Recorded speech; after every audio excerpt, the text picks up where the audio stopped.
Hello and happy November 17th. Here we are, yet another day closer to football. I'm so happy we have football tomorrow. But until then, today is all about reviewing the Fantasy Football Sevens Charity League. And that's what we will be doing today. We'll be reviewing the top performances at every position.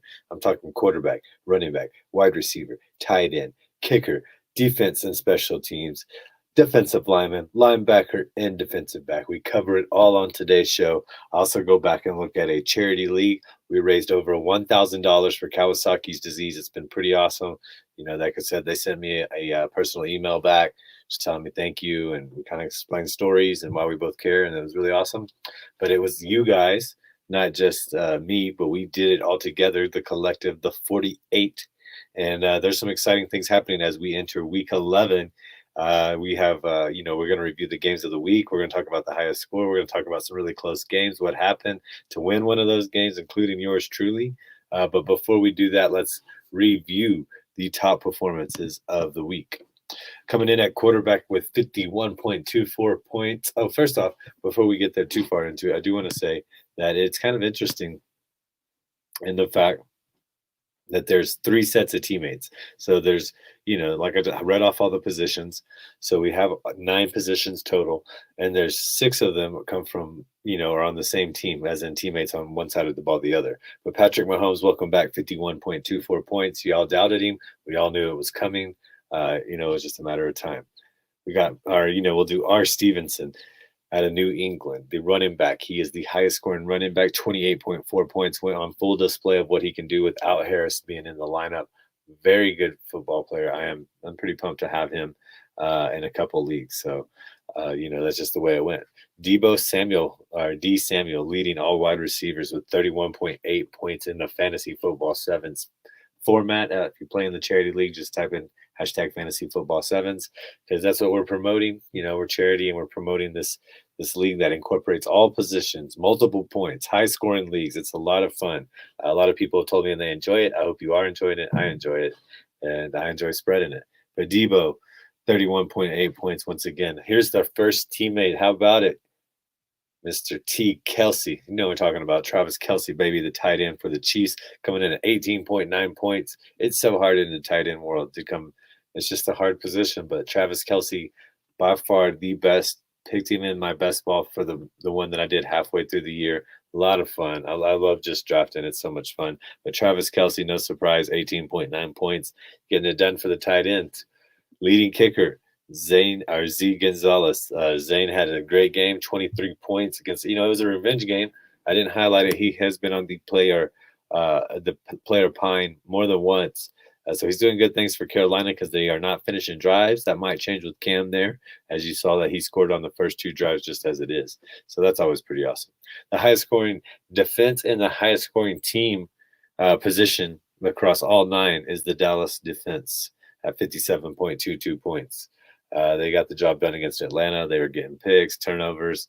They just had a game plan. Dan Quinn dominated that offense. He just showed his former team what was going on. Strongest defensive lineman, D. Armstrong, also from Dallas. So another pairing, best defensive lineman, best defense and special teams. He had a sack. He came out of nowhere. He's probably unrostered, I would say, in 99.5% of the leagues out there. So don't feel bad if you didn't have him. Not too many people did. The leading scoring linebacker, we're talking about D.Y., my guy, Devin. We all knew he was going to ball out. We knew it was just a matter of time until we had a game like this. I feel like this week was like hello familiar faces. Patrick Mahomes, Debo Samuel, Kelsey, Devin White. These guys are some of the usual suspects to lead it. They hadn't been on the weekly top producer in a while. So welcome back. The Bucks, he played well. He got a lot of points despite the fact that his team did not. And then last, we got Jay Ward, Jimmy, man. He put on a show. He put on a clinic with 2 picks, including 1 pick six. Did that secondary need him or what? I mean, they needed Ward, man. They needed him badly. It's kind of saved their season, you could say, with them winning against the Rams. They're in contention now for a wild card. Maybe come back and put a wild run on the NFC West and maybe clinch that even. The 49ers, with the return of Kittle and Ward, Those are, it's crazy to think that one person can impact one side of the ball in one way, and another player can impact the other side of the ball for your team and have such a large impact. But Ward and Kittle just had such a huge impact. And when Debo's playing well, when they have to respect Kittle and Debo's allowed to free up and be able to run, and it's a physical game. They ran it over 40 times against the Rams. Debo was, he's the reason he came out of the tunnel first, because he is that standard of physical wide receiver slash this new age hybrid kind of position. And, it was good. It's good for the 49ers to be relevant. That's good for football. So I got that out as well. You can check that out. I got a really cool graphic.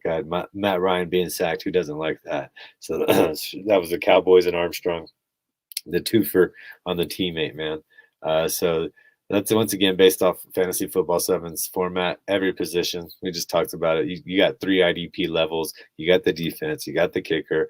You have the tight end. You have the quarterback, running back, wide receiver. Even though I don't require a tight end, I still put the tight end out there because it's a flex position and it is a position. That's how we formatted it. You do not have to roster a tight end, but there's a flex and a super flex, and it's a 16-team leagues. There's 3 teams of 16 this year. Next year, I hope to double that at least. Get it to 96, maybe even a little one. Maybe get 5 of these. Or get another one of these going so we get over the 100 mark. But 48 is really competitive, and it's 3 groups of 16. So to have these, you get to have these depth and have these things going on. It's very important, and that's why you have points at all these positions. So you don't have to just the person with the best quarterback or the person with the best wide receiver in a PPR format. This is half point PPR. It just seems like it spreads the wealth around, so you can all have a good time with it. All right, let's move on and highlight some of the matchups, man. I have really been digging into the Fantasy Football 7's formats. I'll go through them first, and then we'll kind of come back through them, talk about some cool matchups in it. But let's give credit due where credit is. Let's give the credit where people deserve it. Game in the Lita Conference. So there's the Lita, the Moolah, and the China, all named after 3 awesome WWE women champions throughout time. So those are the conference names, and then there's 4 divisions that have wrestlers underneath them, all champions as well. So the Lita Conference, the game of the week was Cernomio, and it was versus Big Amo, and Big Amo had the most points. Cernomio has the best record at 8-1. He came in and he won that game. Let's take a quick. Well, we'll go back and review it, but Cernomio won that game, so shout out to him. The highest score was Ben Rolfe. He had 259.02. Great job, Ben. Wonderful job. In the Moolah Conference, we had Cooper's dad. He was Joe Namath in it, man. Talking about my friend Pike over there. He guaranteed a victory against 10 men in the game of the week, and he lived up to it. And the highest score is Cooper's dad. He had 268.78 points, good enough for the sweep of all 48 teams that are playing. Good job. He backed up his words. I'm really proud of Pike for stepping it up and saving his season. He got a lot of points, and that's what he's going to have to do. Because keep in mind, remember, in Fantasy Football 7's format, just to keep it simple for the charity league, it's the division winner by record, including head-to-head. And then immediately after, the second person in the division is just points. So you don't have to have the best record as long as you have the most points, and men is an interest. And we'll get down to some of that stuff here in a little bit. In the China Conference, wrapping up the 3rd conference, we got my friend Sam Woodley winning the game of the week, man. He got a great one in. He's won 5 in a row now. Really turned the season around, looking for the points. The best score, Valerio Customs, my friend, 216.35.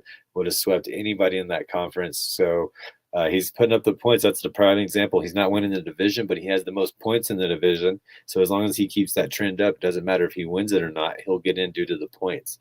So it's real simple. We did it to keep. It's all for charity, guys. Remember, all you guys, everybody donated money for charity, and there will be prizes. I still stand by that. It comes out of my pocket. I'll definitely want everybody to, because it's hard to win a 16-team league. So you do deserve just a little something, and the person with the most points, will make sure we get them something nice. Thinking maybe even a jersey of your choice, something like that. I'm going to dish out for you, get something kind of nice, because it's one thing to win a 16-team conference, and it's another thing to win a 16-team conference when you are in comparison against 2 other 16-team conferences and have to win the championship week. So really, it's like if you make it to the championship in the Fantasy Football 7s, you are competing against 5 other teams instead of just the normal one-on-one, really. So that's kind of cool. let's dive into this a little deeper, man. I have a lot of fun with this. We're getting kind of to the really fun part of fantasy football season that either makes or break people. There's a lot of people that get on here and they're burnt out. 2.5 months, 3 months, a little over 3 months if you count probably preparation and draft for people that have their drafts in like early August. I always recommend having the draft as soon as you can next to the NFL kickoff, my league of record. We've been having it the night before for a super long time, and it's really successful, a lot of fun. You wake up, and you got football. The next day you got somebody in your lineup, hopefully. Really close one, though, going back to week 10. In the Lita Conference, I have to point out in my matchup, I was playing Mick, man. Great team. Mick and we'll get to their division. They're already in, basically, as long as you set lineups, guys. You twos are in because y'all have more than 400 points to the next closest guys, and then their records are way worse. So it doesn't really matter how it happens. You and Phil will be playing each other. But to highlight our game, Mick was up, man. He had Stafford on Monday night. He had Stafford, and then he had Fred Warner, Stafford. I had Matt Gay.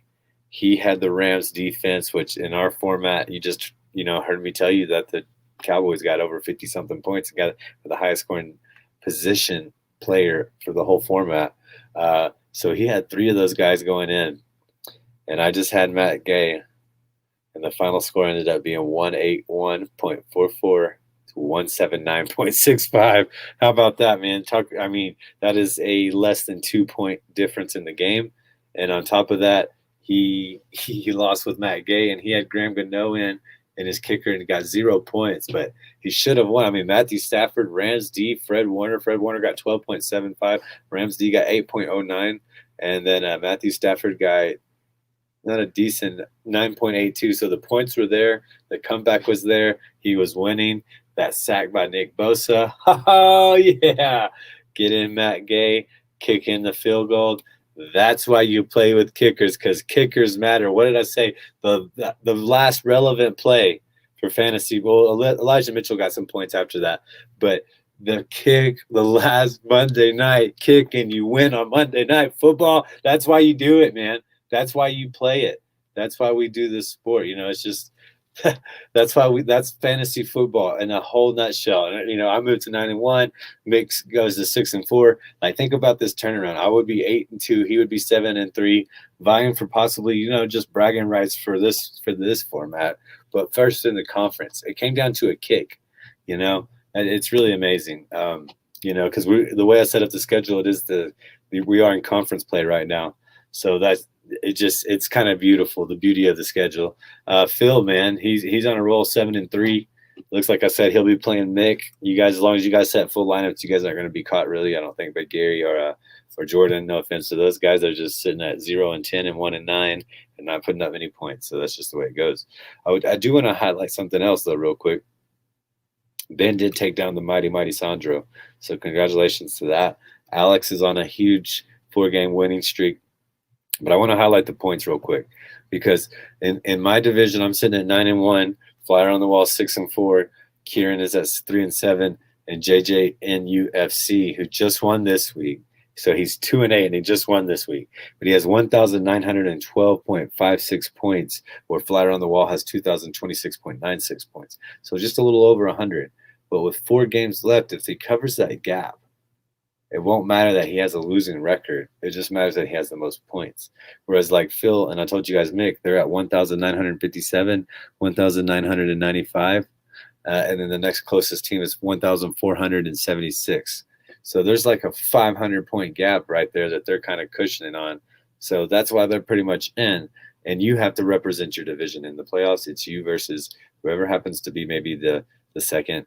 You have to win your division. That's how the playoffs work. Week 15 will be you versus somebody in your division, and you got to represent your division to come out of it, right? It's kind of cool. So Big Amo has the most points in the division league, but it's at 6-4. And then, man, we got to highlight real quick before we move on the Rey Mysterio division. It is ever appropriately named, because it is one big mystery, the king of mysteries, if you will. Because Ceranomio, I've already told you, he's 9-1, right? 2,048.94 points. Phil Swain is 8-2, 2,045.61 points. Ornandas. That's Ordonis. That's Sandro backwards. He's 7-3, 1,990 points. Right now, here's the kicker, Alex. He was 0-6. He is now 4-6. He has 2,074.21 points, the most points in the division. But he's in last place, and all these other guys have great records: 7-3, 8-2, 9-1.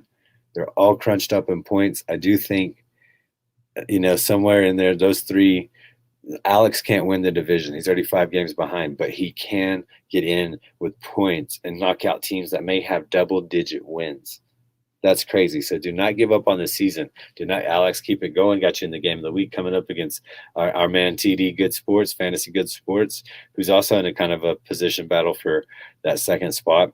2,125 for Ben, who just got the game he just had the most points. So that's where this big jump came from. And then TD's at 2,018 and 3.5. So that is going to be a battle. Going to be a battle, man. Let's move it on to the Moolah Conference, man. This is awesome because it's a lot of the Warrior Bowl people. And so there's already some rivalries happening, if you will, right? And this week we had a week of build up of smack talk, man. And Pike, he's the best. He can talk with the best of them, man, no doubt about it. And he was letting Tin Man have it, man. He said, I'm going to beat you this week. I'm not even worried about it. I've got you in the bag. I beat you last week. I beat you in another week, the first week of the season. And I just like that. I love the rivalries of the fantasy football world. Well, this was the game of the week that lived up to the billing because Cooper's dad, Pike, he, like I said, led all scorers of the entire 48 conference with 268.78. 268.78. Tin Man had 247.69. That was good enough for second in the conference. It's one of those situations where you score the second most points, but you lose to the team that scored the most points. And when that happens in a 16-team conference, that is a little annoying. But this battle lived up to the game of the week. Every week I write, a story, a short write-up on people's fantasy teams, a little bit of a personal thing when I can, such as this one. I know the people. And, man, did it live up to the billing.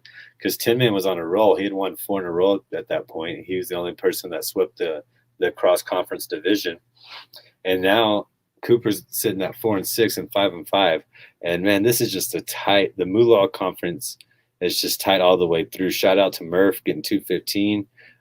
He leads. He's by default first. Shout out to It's Luke at Duck Duck. He got his 4th win of the season coming back on the points. Took down Folio, man.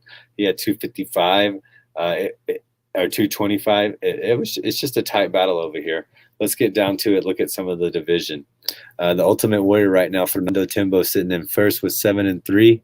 2,155 though, not the most points. That belongs to WJ Schuster, 2,167. We got Greg and Stina at 3-7 as well. So kind of a 2-horse battle right there. Looks like you two guys will probably see each other in the playoffs. In the Kamala division, one of my favorites, we got 5-yard rush Murph. Shout out to Murph, man. He's got 2,252.07 points and a 7-3 record. That's the way you get it done. That's the way you debate. That's a movie reference. But Murph is getting it accomplished, tied at 7-3 with 2 other teams, but by the point default as of right now, first in the regular season. So shout out to Murph. We go through the rest of the division. Ty Boski sitting with 1,959 points and 5-5. Team Hammer with 1,905 points and 5-5. And Rostas with 1,700 sitting at 2-8. So that battle for the playoffs is very well alive, and those two live in the same house. So that is a competition within a competition in the same division. Awesome. Let's get down to the Iron Sheik, the AFC North of the Fantasy Football Sevens format. Before we get to the names, let's get to the records. 6-4, 5-5, 5-5, 5-5. No team has a losing record in this division. It's tight as all get out. Anybody can still win the division. As it says right now, Vanez has 6-4 with 1,882 points. Tin Man is sitting at second with 2,120 points. Very much alive. My man Richard, he's dropped 3 in a row, but he sits at 2,042 points. So sitting right behind Tin Man. If that can finish that way, then of course Folio, man, Warrior Bowl extraordinaire. 1,816 points, sitting with the least amount of points, but it's so tight. I don't know who's going to come out of that division as the leader with the record. I don't know who's going to come out of that division with the points. 4 games left. The last three, remember, we play our division again for the second time this season. The first team, so it's the reverse order. The first 3 teams you played of the season, 1, 2, 3. It'll be that way in 3, 2, 1 in the format of 12, 13, 14. So it will come down to the division in the Iron Sheik. That is a loaded division. Not to be outdone, though, Andre the Giant, 7-3, 6-4, 4-6, 4-6. Everybody's battle's still very much alive. We get to the points. NATO NFL, man, doing awesome. 2,188.7. Good job, bro. NATO. Is it NATO or NATO? We'll decide. Joey the Tooth, man.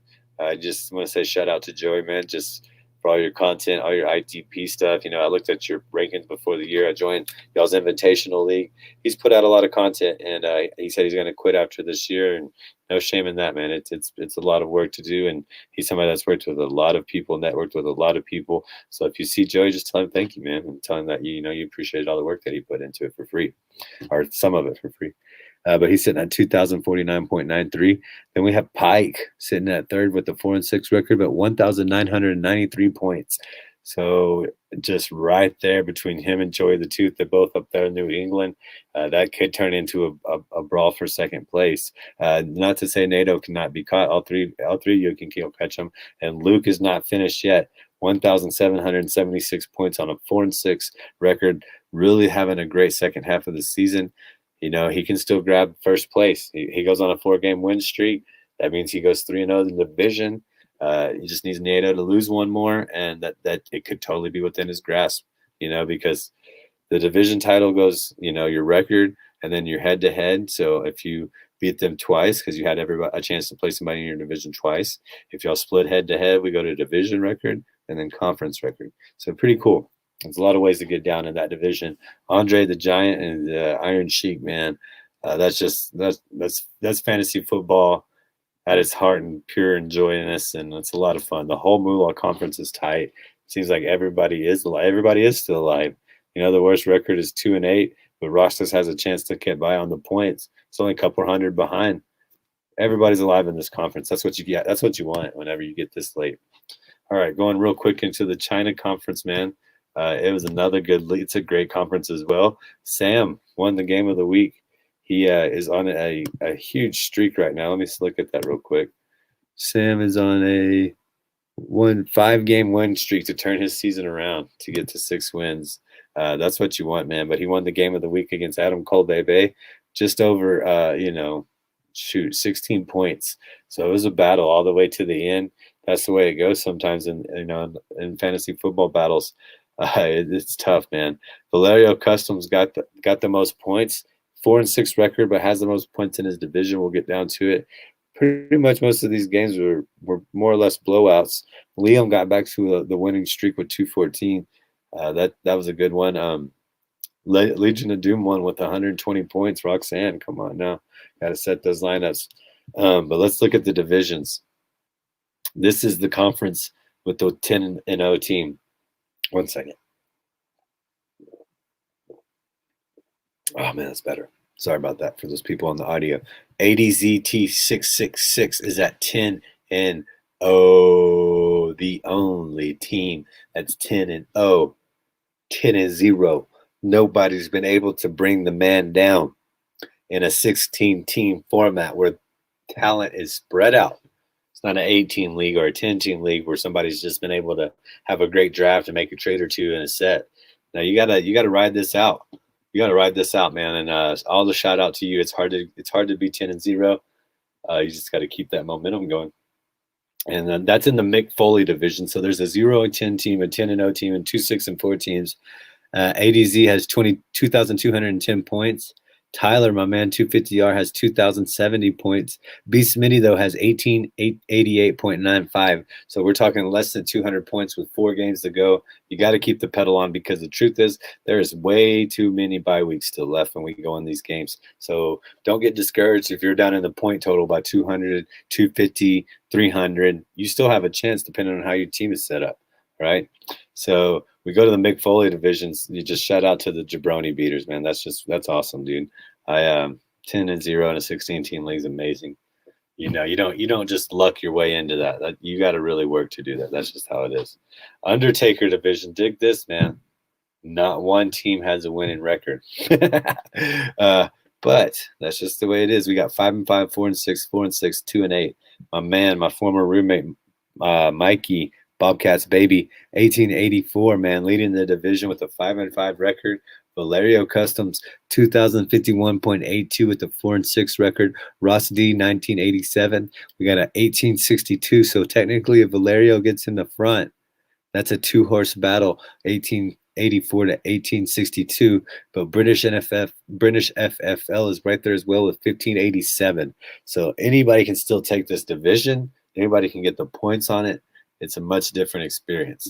The Heartbreak Kid, somebody's heart is going to get broken in this division. That's all there is to it, man. We got 6-4, 6-4, 5-5, 4-6, 2 games separating everybody from first to worst in this division. With 4 games to go, you're going to have bang 'em up division play coming back around. That's why I love this schedule that I created. That's why I love this hashtag Fantasy Football Sevens Charity League. It's because it's just worked out the kinks and it creates rivalries, and you just have to come back through the gauntlet of your own division to win it all right at the very end of the season compared to the first of the season.